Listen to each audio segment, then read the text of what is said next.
साहिब ईमान बनाओ, कुरान पढ़ाओ, कुरान पढ़ाओ। ये जरा मिल के पढ़ना है।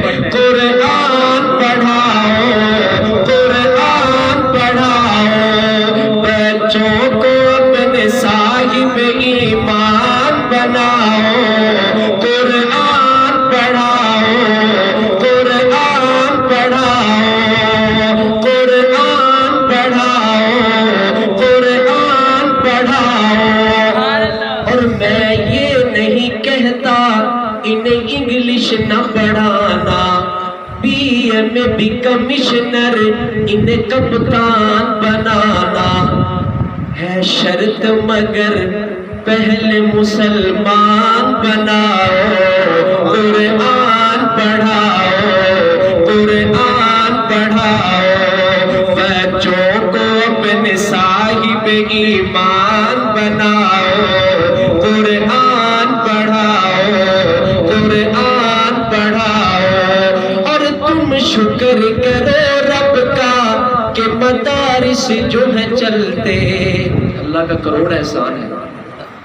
और हदीस मुबारका में आता है कि जब अल्लाह रब्बुल आलमीन की तरफ से लोगों के गुनाह इतने बढ़ जाते हैं कि अल्लाह रब्बुल आलमीन की तरफ से फैसला आ जाता है कि इनके ऊपर अब अजाब दिया जाए, लेकिन जब फरिश्ते करीब आते हैं अजाब वाले तो देखते हैं कि नन्हे मुन्ने बच्चे कुरान मजीद पढ़ रहे होते हैं।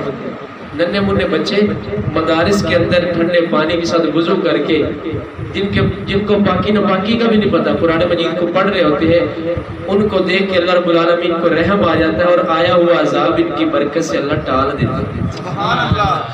तो मदारिस ऐसे नहीं है, मसाजिद के अंदर जो हुफ़ाज़ कुरान मजीद पढ़ाते हैं ये ऐसे नहीं है। बच्चों का अगर हम चाहते हैं कि हमारी नस्लों के अंदर दीन जिंदा रहे तो हम अपने हाथ के साथ पकड़ के हाफ़िज़ साहब को, कारी साहब को अपना बच्चा पकड़ा के आए, लो जी हम आपको दे के जा रहे हैं, हम ये चाहते हैं कि आपकी भी जरिया निजात बने और हमारे लिए भी बने। वो कैसे बनेगा कि तुम शुक्र करो रब का कि मदारिस जो है चलते, पढ़ लिख के यहाँ दीन के दाई है निकलते। घर घर में यही, घर घर में यही जाके तुम ऐलान कराओ, कुरान पढ़ाओ, कुरान पढ़ाओ। बच्चों को अपने साहिब ईमान बनाओ, कुरान पढ़ाओ, कुरान पढ़ाओ। और जब थोड़ी सी बात करें ईमान ताज़ा हुआ हो गया